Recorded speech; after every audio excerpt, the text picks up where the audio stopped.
À présent, une histoire qui fait le buzz sur la toile. Celle de la suspension pour un match par la Ligue italienne du footballeur ghanéen Souley Muntari, au motif qu'il a quitté le terrain pour protester contre des cris racistes. Les faits se sont produits dimanche dernier, au cours du match de Serie A Pescara-Cagliari, provoquant des réactions de condamnation de la décision des dirigeants du foot italien par les associations de lutte contre le racisme. Le joueur d'origine ghanéenne a quitté le terrain quelques minutes avant la fin du match. Il a fait de sa couleur de peau un signe de résistance et demandé à ce que les supporters le traitent comme les autres joueurs. Et pourtant, son action lui a valu un second carton jaune qui a enclenché une procédure de suspension automatique et provoqué l'incompréhension générale. Les organisateurs du match ne se sont pas impliqués au moment où le joueur se faisait huer par les supporters. Dans le même temps, un comité disciplinaire mis en place par les patrons de la Ligue italienne et qui a émis l'avis de suspension contre Muntari a déploré les insultes des fans, mais a tout de même signalé qu'aucune sanction ne serait émise car seulement 10% des supporters sont concernés.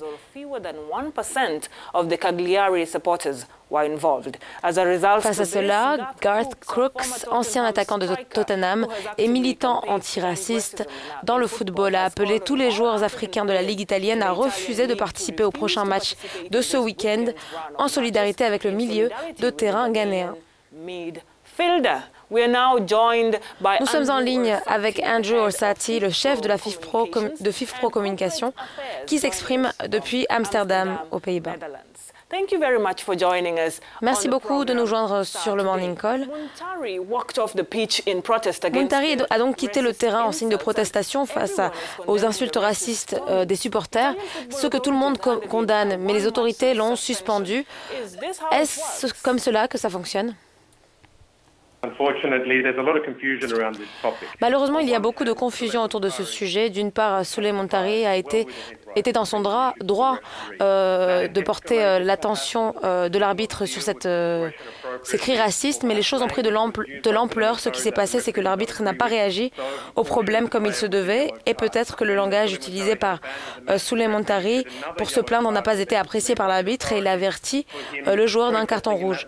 Lorsque Souley Muntari a abandonné le match, l'arbitre a ensuite brandi un autre carton jaune et les autorités nous ont fait croire que cette décision était tout ce qu'il y a de plus réglementaire. Donc, en fin de compte, Souley Muntari a reçu ce deuxième carton jaune, synonyme d'expulsion et de suspension de match. Cependant, lorsque vous regardez cela après coup et que vous pesez les différents éléments et que vous voyez ce qui s'est passé avec le joueur, sa réaction, c'est un être humain. Il était manifestement contrarié, il est allé vers l'arbitre pour solliciter une protection, cherchant une sorte d'approbation pour réellement calmer les esprits, par exemple. L'arbitre aurait pu faire autrement pour apaiser les tensions, mais à notre avis, il a mal géré la situation où les émotions étaient exacerbées. Mais au lieu de prendre le temps, quelques jours après, pour réfléchir sur ce qui s'est passé et dire que c'est un comportement inacceptable et qu'elle ne tolère pas le racisme, on se retrouve dans une situation où les autorités du football se concentrent sur le joueur qui avait pourtant des griefs très clairs. Alors le championnat italien est celui qui enregistre le plus grand nombre de cas de racisme, plus que la première ligue anglaise. Y a-t-il des mesures qu'elle a prises pour y faire face ? Même dans le passé, Kevin Prince Boateng, quand il jouait avec l'AC Milan, a abandonné un match et en solidarité, ses coéquipiers de l'AC Milan ont quitté le terrain avec lui. Et nous avons vu que la question du racisme n'était pas clairement traitée par les autorités du football italien. Donc, à présent, nous examinons maintenant la façon dont l'Italie gère cette récurrence.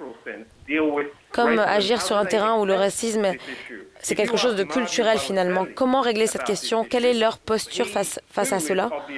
Si vous posez ces questions à Mario Balotelli à propos de la problématique, il vous dira également que certaines choses ne sont pas traitées correctement, mais ce n'est pas seulement en Italie. Il voit que cela arrive parfois en France ou lorsqu'il joue avec des équipes dans le monde. Donc ce n'est pas exclusif à l'Italie, mais ce qu'il y est. Le football sera-t-il un jour débarrassé du racisme? On peut se poser cette question. Il est juste de dire que cela n'a pas été traité par le passé, Mais il existe des mesures qui indiquent que